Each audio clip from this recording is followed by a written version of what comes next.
بسم اللہ الرحمن الرحیم الحمد للہ رب العالمین والصلاة والسلام علی اشرف المرسلین نبینا و سیدنا محمد وعلی آلہ و اصحابہ اجمعین۔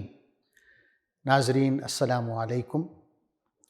پروگرام موضوعات قرآن جاری و ساری ہے اور ہماری آج کی گفتگو کا موضوع ہے وجود باری تعالیٰ پہ عقلی دلائل۔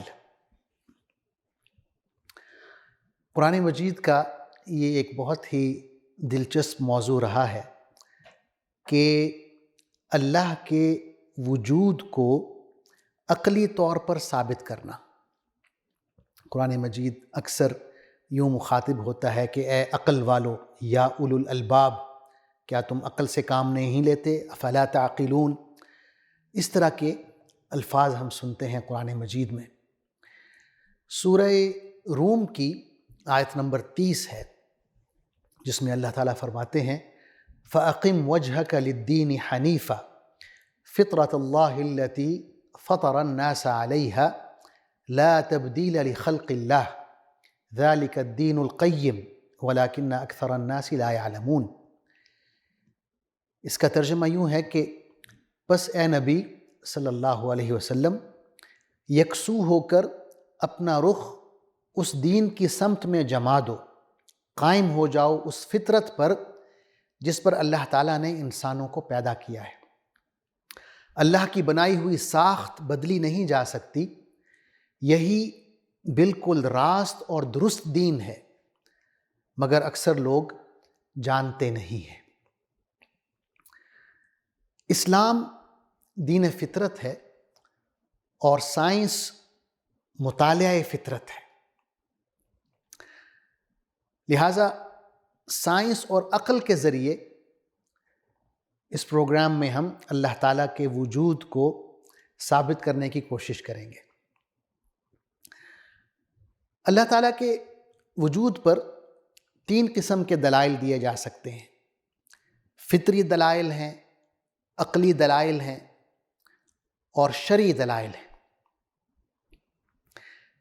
فطری دلائل میں ہم کیا کہہ سکتے ہیں کہ دنیا کی ایک کثیر آبادی، یعنی دہریوں کو آپ نکال دیں جو اللہ کے وجود سے منکر ہیں، ایک کثیر آبادی خدا کے وجود پر یقین رکھتی ہے۔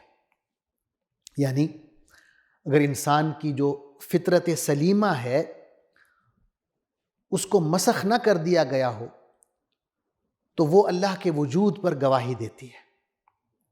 جیسے میں نے آیت پڑھی فطرت اللہ التی فطر الناس علیہا، یہ اللہ کی فطرت ہے، اس کی تخلیق ہے جس پر اس نے لوگوں کو پیدا کیا ہے۔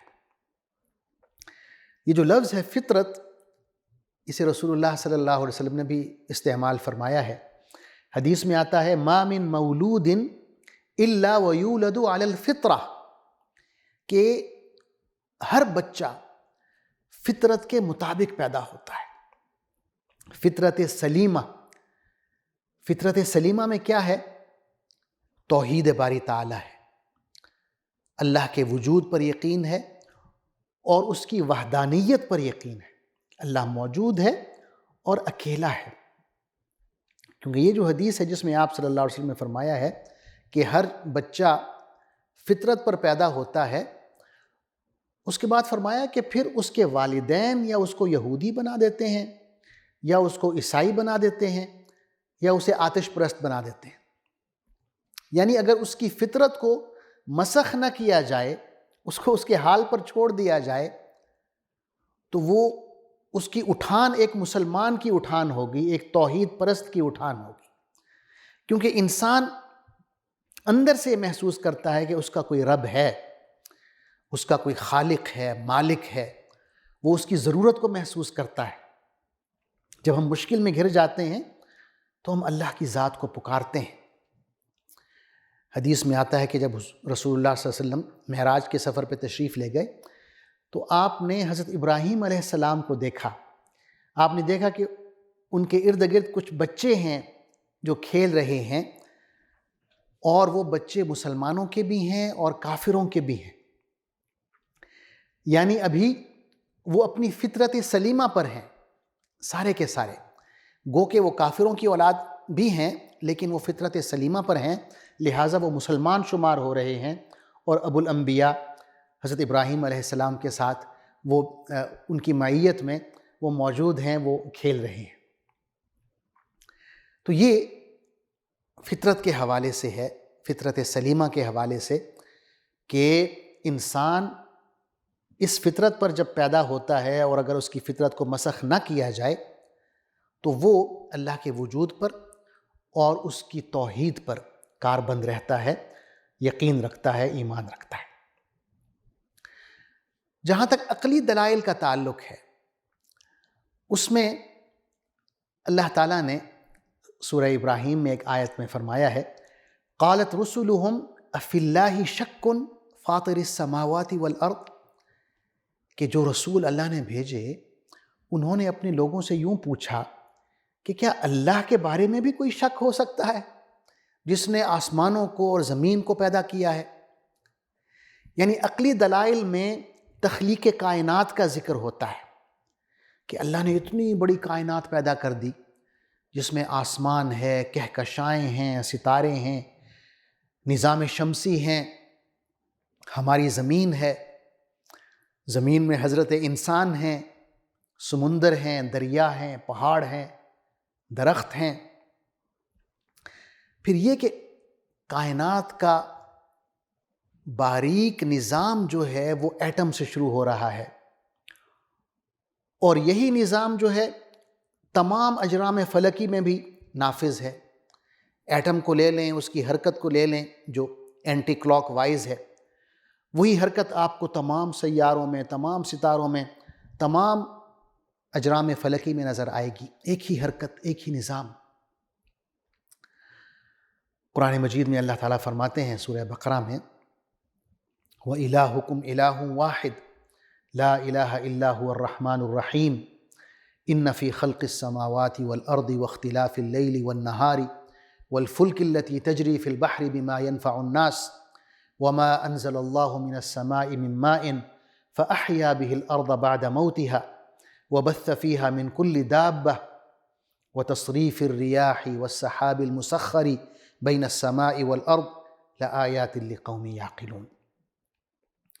اس کا ترجمہ ہے کہ تمہارا خدا ایک ہی خدا ہے، اس رحمان اور رحیم خدا کے سوا کوئی اور خدا نہیں ہے، اور اس حقیقت کو پہچاننے کے لیے اگر کوئی نشانی اور علامت درکار ہے تو جو لوگ عقل سے کام لیتے ہیں ان کے لیے آسمانوں اور زمین کی ساخت میں، رات اور دن کے پیہم ایک دوسرے کے بعد آنے میں، اور ان کشتیوں میں جو انسانوں کے نفع کی چیزیں لیے ہوئے دریاؤں اور سمندروں میں چلتی پھرتی ہیں، بارش کے اس پانی میں جسے اللہ اوپر سے برساتا ہے اور پھر اس کے ذریعے سے زمین کو زندگی بخشتا ہے، اور اپنے اسی نظام کی بدولت زمین میں ہر قسم کی جاندار مخلوق کو پھیلاتا ہے، ہواؤں کی گردش میں، بادلوں میں جو آسمان اور زمین کے درمیان تابع فرمان بنا کر رکھے گئے ہیں، ان تمام چیزوں میں عقل مند لوگوں کے لیے بے شمار نشانیاں موجود ہیں جو اللہ نے رکھی ہیں۔ تو کائنات کی بڑی سے بڑی چیزوں کے حوالے سے اللہ تعالیٰ مثالیں دے کر ہمیں سمجھا رہے ہیں کہ یہ اللہ کے وجود پر علامت ہیں، اس کی وحدانیت کی علامت ہے۔ ناظرین، یہ ایک عقل مند ذہن سوال کر سکتا ہے کہ یہ جو کائنات ہے کیا ہمیشہ سے تھی، یا کوئی ایسا وقت تھا جب کچھ نہیں تھا اور پھر یہ کائنات اچانک وجود میں آ گئی؟ اگر ہم جدید سائنس کا مطالعہ کریں تو ہم یہ دیکھتے ہیں کہ سائنس اس بات پر متفق ہے کہ مادی کائنات میں جو طاقت ہے، انرجی، وہ آہستہ آہستہ ختم ہو رہی ہے۔ سورج اور دیگر ستارے، ان کے اندر جو انرجی ہے وہ ختم ہو رہی ہے، آہستہ آہستہ کم ہو رہی ہے۔ تو یہ اس بات پر دلیل ہے کہ مادے کا جو وجود ہے وہ نہ ازلی ہے نہ ابدی ہے، بلکہ عارضی ہے، اور ہر وہ چیز جو عارضی ہوتی ہے اس کی یقیناً کوئی نہ کوئی ابتدا ہوتی ہے اور کہیں نہ کہیں اس کی انتہا ہوتی ہے۔ اب سائنس ہمیں ایک تھیوری بتاتی ہے جسے ہم بگ بینگ تھیوری کہتے ہیں۔ یہ بگ بینگ تھیوری کیا ہے؟ یعنی ایسا نظریہ کہ جس میں ہمیں یہ بتایا گیا کہ کائنات کا آغاز ایک زوردار دھماکے سے ہوا، بگ بینگ تھیوری۔ سائنس اس مقام تک پہنچ گئی ہے، لیکن اسی بات کا ذکر ہمیں قرآن مجید میں بھی ملتا ہے۔ اگر ہم سورہ انبیاء کی آیت نمبر 30 پڑھتے ہیں، اس میں اللہ تعالیٰ فرماتے ہیں اولم یر الذین کفروا ان السماوات والارض كانتا رتقا ففتقناهما وجعلنا من الماء كل شيء حي افلا يؤمنون، کہ کیا وہ لوگ جنہوں نے نبی کی بات ماننے سے انکار کر دیا ہے غور نہیں کرتے کہ یہ سب آسمان اور زمین باہم ملے ہوئے تھے، پھر ہم نے انہیں ایک دھماکے سے جدا کیا اور پانی سے ہر زندہ چیز کو ہم نے پانی سے پیدا کیا، کیا وہ پھر بھی نہیں ماننے کو تیار؟ تو یہ بگ بینگ تھیوری کا بھی ہم ذکر پڑھ رہے ہیں قرآن مجید میں۔ تو جب ہم یہاں تک پہنچ جاتے ہیں کہ کائنات پہلے موجود نہیں تھی کیونکہ اس کا تعلق مادہ سے ہے، اور مادہ جو ہے اس کے بارے میں یہ ثابت ہو گیا کہ وہ نہ ازلی ہے نہ ابدی، اس کی ابتدا بھی ہے اس کی انتہا بھی، اور پھر سائنس ہمیں بگ بینگ تھیوری تک لے آئی اور اس کا ذکر ہم نے قرآن مجید میں بھی موجود پایا۔ تو اب سوال یہ پیدا ہوتا ہے کہ اس کائنات کا خالق کون ہے؟ اس کو پیدا کس نے کیا ہے؟ یعنی کائنات کے وجود پر تو ہم یقین رکھتے ہیں، ہم موجود ہیں، کائنات کے اندر ہیں، کائنات کو دیکھ رہے ہیں، اس سے فائدہ اٹھا رہے ہیں، سورج سے، چاند سے، ستاروں سے، ہواؤں سے، دریاؤں سے، سمندروں سے، پہاڑوں سے، زمین، مٹی سے، پانی سے، ہر چیز انسان کی خدمت میں لگی ہوئی ہے۔ تو اس کائنات کو کس نے پیدا کیا ہے؟ اتنا خوبصورت انتظام کس نے کر دیا ہے؟ اب اس کا جواب دینے کے لیے 3 احتمال ہو سکتے ہیں۔ ایک احتمال تو یہ ہے کہ کائنات جو ہے وہ اچانک وجود میں آ گئی۔ ایک احتمال یہ ہے کہ کائنات نے اپنے آپ کو خود پیدا کر دیا، اور ایک احتمال یہ ہے کہ کائنات کا کوئی خالق ہے۔ پہلا جو احتمال ہے کہ کائنات جو ہے اچانک پیدا ہو گئی، حادثاتی طور پر کسی کو معلوم ہی نہیں پڑا کہ کیا ہوا ہے اور اچانک کائنات پیدا ہو گئی، کیونکہ بہت سے سائنسدان ایسے ہیں جن کا یہ نظریہ ہے کہ کائنات اچانک کچھ ہوا، دھماکہ ہوا اور کائنات وجود میں آ گئی۔ تو اس کی مثال یوں دی جا سکتی ہے کہ جیسے کوئی شخص یوں کہے کہ سیاہی زمین پر گری اور اس کے گرنے سے ایک خوبصورت تحریر سامنے آ گئی، یا کوئی شخص یوں کہے کہ بہت سارے رنگ اچانک زمین پر گرے اور مونالیزا کی تصویر بن کر سامنے آ گئی، اچانک ہو گیا، حادثہ ہوا، وہ اس انداز سے گرے، اس ترتیب سے گرے۔ یا کوئی شخص یوں کہے کہ ایک پریس میں دھماکہ ہوا اور ایک ڈکشنری تیار ہو کے سامنے آ گئی۔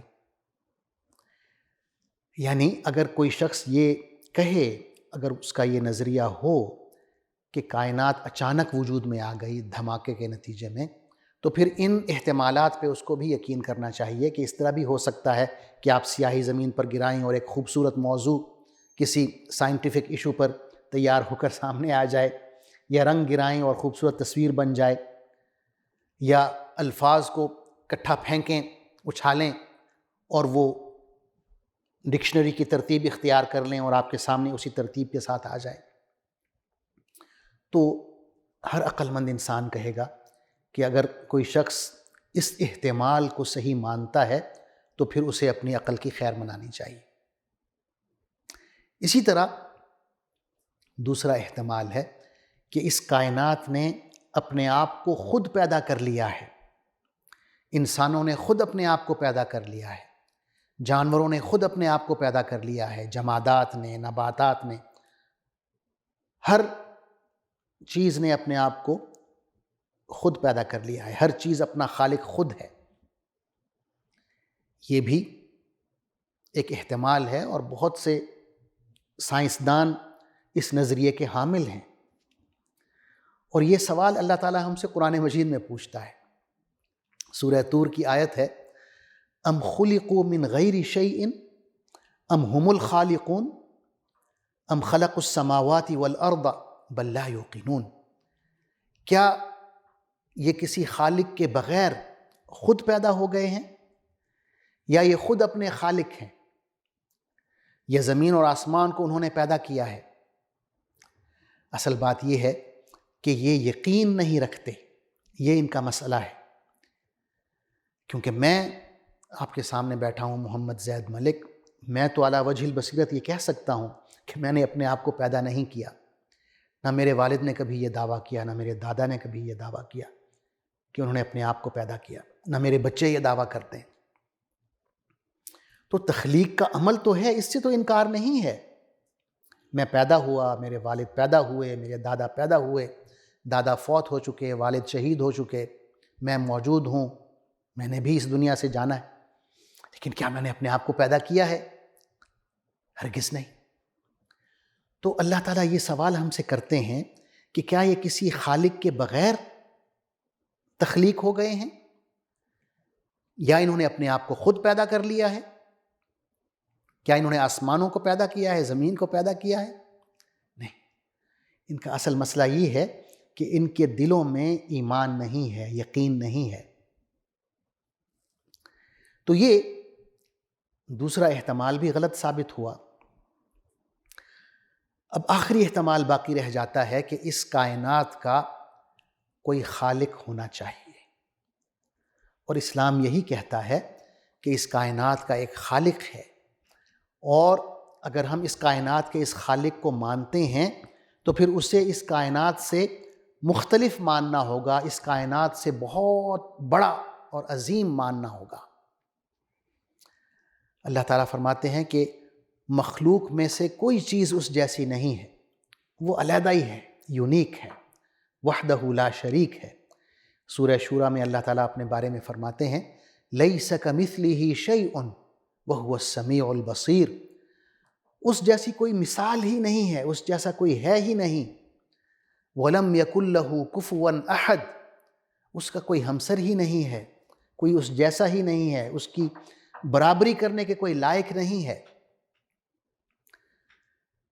اور جب ہم اللہ کو مانتے ہیں، اس کا خالق ہونا مانتے ہیں، تو پھر بعض لوگ اس قسم کے بھی سوال گھڑ دیتے ہیں کہ اچھا چلیں اگر ہم اللہ کو مان لیں، اسے خالق مان لیں، تو پھر بتائیں کہ اللہ کو کس نے پیدا کیا ہے؟ نعوذ باللہ۔ تو یہ سوال بھی از خود فضول ہو جاتا ہے کہ خالق کو کس نے پیدا کیا ہے، کیونکہ اگر ہم اللہ کو خالق مان رہے ہیں تو پھر یہ بھی ماننا ہوگا کہ وہ ہر چیز کا خالق ہے، وہ مادی قوانین کا بھی خالق ہے، وہ ان قوانین سے بالا تر ہے، جو کچھ بھی کائنات میں ہے وہ ان کا خالق ہے، وہ زمان و مکان کا خالق ہے، زمان و مکان کی قید سے پھر وہ باہر ہو جائے گا۔ تو یہ جو تیسرا احتمال ہے کہ ایک خالق کے وجود کو ماننا، اس کے سوا اور کوئی چارہ نہیں ہے۔ آخر میں کچھ شرعی دلائل بھی ہیں۔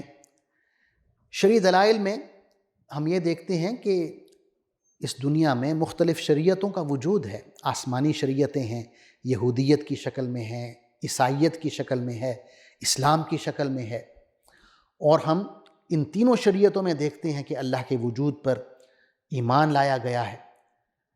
تو ناظرین، اگر شریعت موجود ہے تو شریعت عطا کرنے والا از خود موجود ہوا۔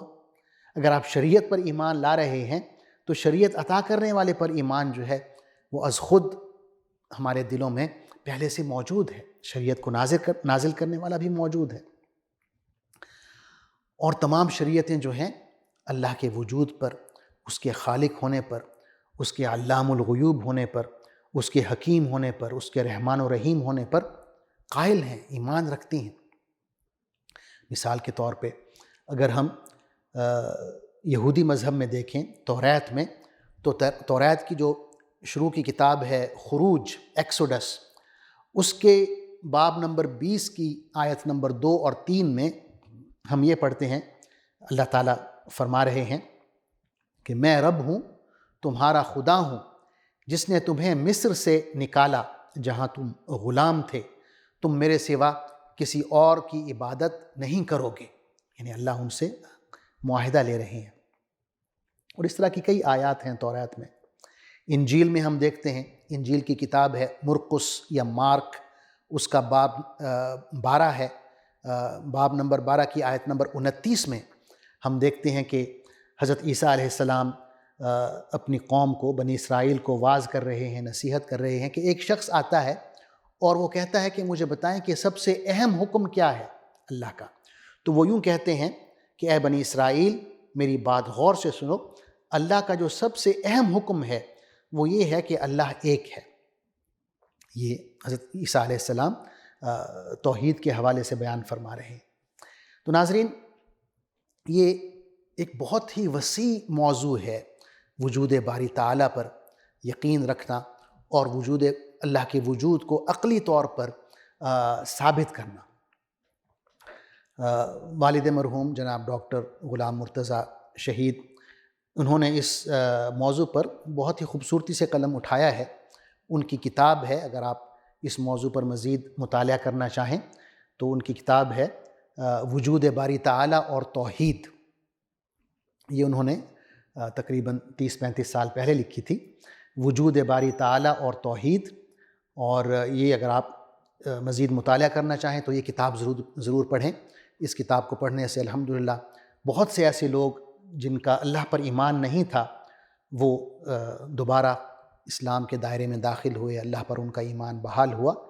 تو اس پروگرام کی جو ڈسکرپشن ہے اس میں اس کتاب کے حوالے سے رابطہ نمبر بھی آپ کو مل جائے گا۔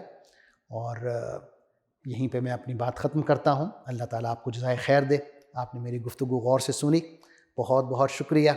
والسلام علیکم ورحمۃ اللہ وبرکاتہ۔